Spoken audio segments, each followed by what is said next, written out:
UKLO 1 year masters. No IELTS required up to 5 years visa. High visa success rate. అమ్మా ఏ ఊరు మీది, మీ పేరేంటి, ఎందుకు వచ్చారు? సార్ నా పేరు యాక్చువల్గా నా పేరు నాగరాజ్ సార్. మాది వికారాబాద్ వచ్చేసి వికారాబాద్. ఒకటి మా మిస్సెస్ ఒక ఇల్లీగల్ ఎఫ్ఐఆర్ పెట్టుకోవడం వల్ల మేము ఒక 7-8 మంత్స్ నుంచి కలిసి ఉండట్లేదు. సో తను రమ్మంటే ఇంటికి రావట్లేదు. సో దానికోసం అని ఇక్కడ వచ్చి క్లియర్ చేసుకుందామని వచ్చాను సార్. ఇక్కడ వస్తే ఎట్లా క్లియర్ అవుతుంది అంటే యాక్చువల్గా మేము అక్కడ పిఎస్కి వెళ్ళి కాంప్రమైజ్ కూడా అయ్యింది తను వస్తా అని చెప్పేసి. రీసెంట్గా 1 month అక్కడే ఉన్నా నేను కూడా. తన మిస్టేక్ చేసినా సరే 2 పిల్లలు ఉన్నారు మాకు. 6 years పాప ఉంటుంది, 3 years బాబు ఉంటాడు. సో ఇప్పుడు మా 2 గొడవల వల్ల వాళ్ళ ఫ్యూచర్ ఎందుకు స్పాయిల్ చేయడం అని చెప్పేసి అయింది ఏదో అయిపోయిందని చెప్పేసి వాళ్ళ కోసం అన్నా వాళ్ళ ఫ్యూచర్ అన్నా బాగుండాలని చెప్పేసి ఈఎంఐ తాప్ చేస్తే నేను కాంప్రమైజ్ అయ్యి వాళ్ళ దగ్గరే ఉన్నా కానీ 1 month ఏంటంటే ఆ అమ్మాయి నాతో 1 month ఉన్నట్టే ఉండి ఇప్పుడు మా ఇంటికి వచ్చి నన్ను యూజ్ చేసుకొని మేమిద్దరం ఇట్లా ఫిజికల్గా ఉన్నప్పుడు నాతోటి మా అబ్బాయి మీద ప్రామిస్ చేయించుకొని మా ఇంట్లో సామాన్లు అన్నీ తీసుకెళ్ళి అక్కడ సెట్ చేసుకున్నాక ఎలాగో పిల్లలు అని చెప్పేసి నేను ప్రతి వస్తువులు తీసుకెళ్ళి అక్కడ సెట్ చేసుకున్నాను రూమ్ తీసుకున్నాక. సో ఆ తీసుకున్నాక ఏమైంది, ఒకరోజు రీసెంట్గా ఎలక్షన్స్ అయినాయి కదా, ఆ ఎలక్షన్ టైంలో ఏమైందంటే ఓటు వేయడానికి మేము మా విలేజ్కి వెళ్ళినాం వికారాబాద్కి.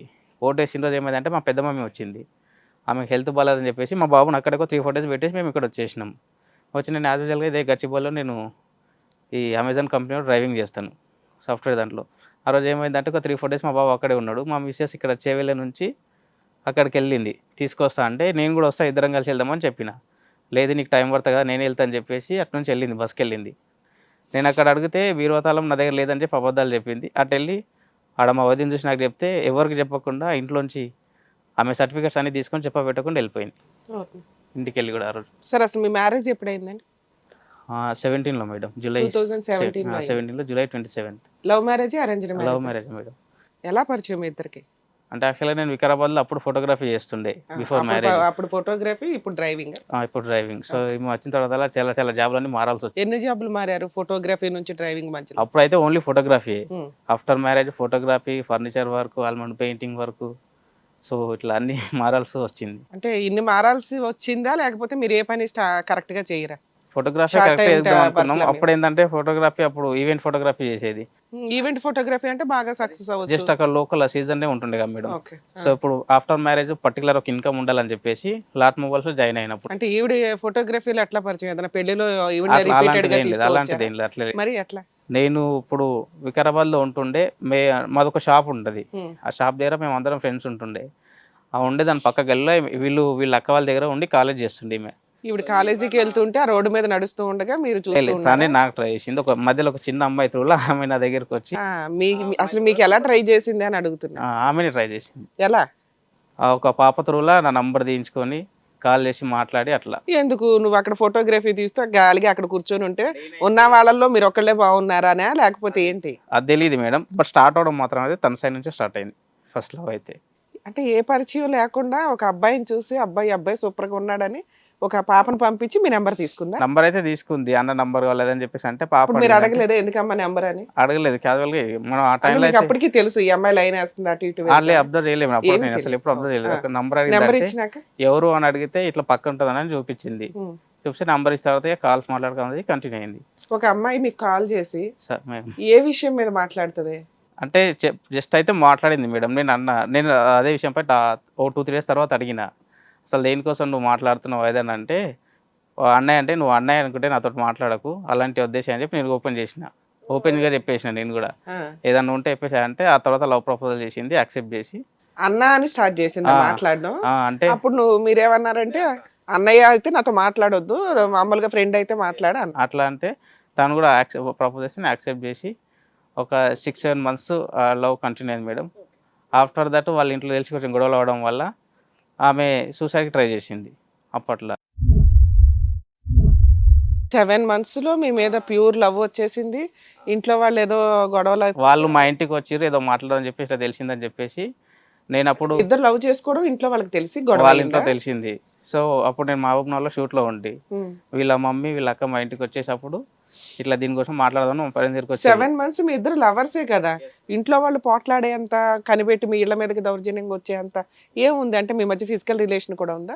అట్లా అవి లేదు. జస్ట్ అంటే ఇట్లా కలుస్తున్నాడు వాళ్ళ రూమ్ కాడ వెళ్ళడం అన్ని చూసి వాళ్ళ కోపం వచ్చి సినిమాలకు ఇంటికి వచ్చి వెళ్తున్నారు, షికార్లకు వెళ్తున్నారు, ఇవన్నీ అంతవరకు కూడా ఉన్నాయి. పోలేదు మేడం. ఇంకా ఆ టైంలో మరి సినిమా ఏమీ లేకుండా జస్ట్ ఊరికే చూసుకొని ఫోన్లు అంటే మాట్లాడుకునే నాతో పాటు రావడం చూసిర్రు, కాలేజ్ కాడ వెళ్ళడం చూసిర్రు, ఒకసారి వాళ్ళ రూమ్ దగ్గరికి వెళ్ళడం చూసిర్రు. సో అందుకని వాళ్ళు కొంచెం కోపం వచ్చి మా ఇంట్లో మాట్లాడదామని ఆ రోజు వచ్చిర్రు. ఆ అమ్మాయిని కొట్టి మీ ఇంట్లో ఆమెను warning ఏమనలేదు, చేయడానికి. ఏమనలేదు, తను మీ ఏమనలేదు. ఇంటికి ఎందుకు ఆ అమ్మాయిని కంట్రోల్ చేసుకుంటే అంటే ఎందుకు అంటే వీళ్ళు ఆపుదామనే ఉద్దేశంతో వచ్చిర్రో ఏమో తెలియదు, బట్ వచ్చిర్రు. నాకు మా పేరెంట్స్ ఫోన్ చేస్తే నేను మహబూబ్నగర్ షూట్లో ఉంటే నేను ఈ అమ్మాయికి చెప్పిన, మీ వాళ్ళు ఎందుకు మా ఇంటికి వచ్చిర్రు అంటే కరెక్టే. ఏమో నాకు కూడా తెలియదు అని ఆమె చెప్పి, ఏమైనా గొడవ అయితే అన్న భయంతో ఆమె అక్కడ ఏదో టాబ్లెట్స్ అప్పుడు సూసైడ్ చేసుకుంది. ఇంటికి వచ్చి మిమ్మల్ని ఏదైనా అనేస్తారు, అంటారేమో గొడవలు భయంతోటి అయిపోతాయి, ఆమె పోలీస్ అట్లా స్టేషన్ దాకా వెళ్ళిపోద్దాం try ఇష్యూ అని చేసింది. ఆవిడ సూసైడ్ అటెంప్ట్ చేసిందా? చేసుకుంది. ఏం మింగింది అంటే ఏవో attempt సంథింగ్ ఇంట్లో ఉండే టాబ్లెట్స్ వేరే బా, సంథింగ్. సో అవి ఉంటే నేను వచ్చేసిన అప్పుడు ఈవినింగ్ వస్తే ఆమెను తీసుకొని నేను పోయి హాస్పిటల్కి వెళ్ళిన మళ్ళీ మా వికారాబాద్ పక్కన. ఆ అమ్మాయి సూసైడ్ అటెంప్ట్ చేసుకొని మీకు ఫోన్ చేసిందా? అంటే అప్పుడు చెప్పలేదు నాకు, మాట్లాడుతున్నారు అంటే మీరు ఏదైనా గొడవ అయితే అని చెప్పేసి ఈమె చేసుకున్న తర్వాత నాకు ఫోన్ చేసి. చేస్తే మీరు మరి వాళ్ళ ఇంట్లో వాళ్ళకి చెప్పాలి కదా, ముందు వెళ్ళి మీ అమ్మాయిని చూసుకోండి అమ్మా, నాతో ఎప్పుడైనా పోట్లాడొచ్చు. నేను అది కూడా చెప్పిన, మీరు ఈడ గొడవ పెట్టుకుంటున్నాడు, ఆమె టాబ్లెట్స్ ఏదో మింగిందంటే మీకు తెలుసా అని వాళ్ళ ఇంటికి కూడా చెప్పిన. మా ఇంటికి ఉన్నప్పుడు ఫోన్ చేస్తే వాళ్ళు పోయిరో లేదో నాకు తెలియదు, బట్ ఈలోపు నేను వచ్చి ఆంధ్రవేలనే వాళ్ళ ఇల్లు, వాళ్ళ ఊరు. సో అట్లా అని చెప్పేసి నేను ఒక మా బ్రదర్ని తీసుకొని పోయి ఆమె తీసుకొని హాస్పిటల్ అడ్మిట్ చేసినారు. వాళ్ళ ఇంట్లో ఎవరు లేరు మీరు పోయినప్పుడు? వాళ్ళ అన్నయ్య ఉండే. మరి ఆయనకు మిగతా తెలుసు కదా. వాళ్ళంతా మీ ఇంట్లో ఉన్నారా? వీళ్ళ మమ్మీ వీళ్ళ అక్క వచ్చేసి మా ఇంటికాడ మాట్లాడుతారు కదా. నేను అప్పుడు తీసుకురానికి వెళ్ళినప్పుడు ఆడ వాళ్ళ పెద్ద అన్నయ్య అలానే ఉన్నాడు కదా, మరి ఆయన సపోర్ట్ చేయలేదా? ఆయన అసలు ఏదో మామూలుగా ఇంటి వరకు నడుస్తుంది సంథింగ్, ఆయన కామ్గానే ఉన్నాడు. ఏమైందంటే ఇట్లా ఏదో చేసుకుందంట కదా అంటే అట్లీస్ట్ వాడు ఆప కూడా ఆపలేదు. సరే తీసుకొచ్చి నేను హాస్పిటల్, ఇప్పుడు రెస్పాన్సిబిలిటీ నాది కాబట్టి నేను అడ్మిట్ ఆయన చేసిన. కూడా రాలేదు ఎంబడి? రాలేదు, ఒక్కడిని వచ్చి అడ్మిట్ చేసిన. అడ్మిట్ చేసిన తర్వాత మా పేరెంట్స్ వచ్చారు, ఇలా మా మమ్మీ కూడా వచ్చింది. ఆడొక ఆల్మోస్ట్ ఒక 7-8 days ట్రీట్మెంట్ అయింది. అబ్బా, 1 week సూసైడ్ అటెంప్ట్ కి అన్ని రోజులు పట్టింది. అందులో ఉంది, పిక్స్ కూడా ఉన్నాయి ప్రజెంట్. అన్ని రోజులు ఉందంటే డాక్టర్లు ఊరికే ఉంచుకోరుగా. Serious గానే అమ్మాయి attempt ఉంచిన చేశారు. తర్వాత ఏంటంటే ఇంకా నేను మా ఇంటికి పోను, నేను పోతే చనిపోతా, వాళ్ళ మమ్మీ కూడా మా ఇంటికి వస్తే నేను చంపేస్తా అంటే ఇంక అప్పుడు ఇక ఏం చేసినా ఎందుకు మిమ్మల్ని వద్దు అనడానికి కారణం ఏంటి? ఆల్రెడీ మీరు అప్పటికి ఉన్నంతలో ఫోటో స్టూడియో చేసుకుంటున్నారు, ఉన్నంతలో ఎందుకు వద్దంటారు? బానే ఉంది మీ వాళ్ళ ఫ్యామిలీ. సైడ్ నుంచి అయితే క్లారిటీ ఏం లేదు మేడం. అంటే మిమ్మల్ని వద్దు అనడానికి ఏమన్నా క్యాస్టా, finance, job? Same caste. Same caste. ఉన్నంతలో సెటిల్ అయి ఉన్నావు, కష్టపడతావు, ఇష్టపడిన అమ్మాయిని చేసుకునేటప్పుడు ఇంక వద్దు అనడానికి రీజన్ ఏంటి? వాళ్ళ అంటే నేను చెప్పిన అయితే ఎలాగో తెలిసింది కదా, గొడవ అయింది. ఒక 2-3 years ఆగి కొంచెం పెళ్లి చేసుకుందాం. సెటిల్ తర్వాత చేసుకుందాం అనుకుంటే ఈ అమ్మాయి అసలు నేను వెళ్ళిపోను, మా ఇంటికి పోతే చనిపోతా. ఈ పిల్ల మాట ఏం లేదు. సో వినలేదని చెప్పి అప్పుడు ఏం చేస్తా అని చెప్పేసి ఇక నేను మా ఇంటికే తీసుకెళ్ళి, సరే ఓకే ఉన్నాం అని చెప్పేసి మా పేరెంట్స్ నేను కాంప్రమైజ్ చేసి మా ఊళ్ళోనే ఇక్కడ టెంపుల్ దగ్గర పెళ్లి చేసుకుని ఫిక్స్ అయినాం. వాళ్ళ పేరెంట్స్ కూడా చెప్తే వాళ్ళు రాలేదు, మా మమ్మీ వాళ్ళందరూ కూడా చెప్పారు, ఆయన రాలేదు. అని ఈ అమ్మాయి కూడా చెప్పనివ్వలేదు, వద్దు వాళ్ళు వస్తే గొడవలు వేస్తారని చెప్పనివ్వలేదు. ఓకే అని చెప్పేసి మా మామయ్య వాళ్ళందరూ తీసుకెళ్ళి టెంపుల్ దగ్గర మ్యారేజ్ చేసుకుని అప్పటి నుంచి ఆ ఊళ్ళోనే ఉంటున్నాం. ఇంకా మీ తరపు వాళ్ళు వచ్చారు, ఆ అమ్మాయి మీరు. సో ఇప్పుడు ఆ అమ్మాయి వైపు నుంచి ఎవరు లేరు కాబట్టి ఇక్కడ ఎటువంటి డౌరీ ట్రాన్సాక్షన్ లేదు, ఏమీ లేదు. మీ సొంత ఖర్చులతో మీరు అమ్మాయిని తెచ్చుకొని పెళ్లి చేసుకున్నట్టు లెక్క. మేము అలాంటి ఎక్స్పెక్ట్ కూడా ఏం చేయలేదు. ఓకే. బట్ చేసుకున్న ఒక 1 week తర్వాత వాళ్ళ మమ్మీ మా ఇంటికి వచ్చింది. ఏదో సంథింగ్ అంటే మనం ఎలాగో వద్దానికి రాదని చెప్పేసి మాట్లాడుకుని వదిలేసినాం. సంథింగ్ ఏదో మాట్లాడుకొని చిన్న గొడవలకేసి వెళ్ళిపోయింది. తర్వాత నుంచి ఇంకా వాళ్ళ మమ్మీ మా ఇంటికి ఎప్పుడు వస్తే అప్పుడు గొడవని మా ఇంట్లో. మీ ఇద్దరి మధ్య ఆవిడతో మా ఇంటికి వస్తే ఎప్పుడు గొడవనే. మేము ఒక 1 year బాగానే ఉన్నాం. ఫస్ట్ ప్రెగ్నెన్సీ కన్ఫర్మ్ అయిన తర్వాత కొంచెం బయట ఉన్నాం వర్క్ పర్పస్. అమ్మాయి ఏదైనా పని చేస్తుందా? అప్పుడు ఏం లేదు మేడం, ఖాళీ. ఇప్పుడు అసలు ఎప్పుడో చేస్తుందా? నేను పని చేయలేదు. ఇప్పుడు ఆమె వెళ్ళి వేరే సంథింగ్ హాస్పిటల్లో హోటల్ ఏదో పని చేస్తుంది. మీ ఇద్దరే ఉండేవాళ్ళ, మీ అమ్మ నాన్న కూడా? ప్రజెంట్ ఫస్ట్ ప్రెగ్నెన్సీ వరకు ఇంట్లోనే ఉండేవాళ్ళం. మీ ఇద్దరు కలిసి? నేను, మా మమ్మీ, డాడీ, మేము ముగ్గురు ఉండేవాళ్ళం. మా అన్నయ్య అప్పుడు సిటీలో ఉండేవాడు. చెల్లెలకి అప్పటికే మ్యారేజ్ అయిపోయింది. ఓకే.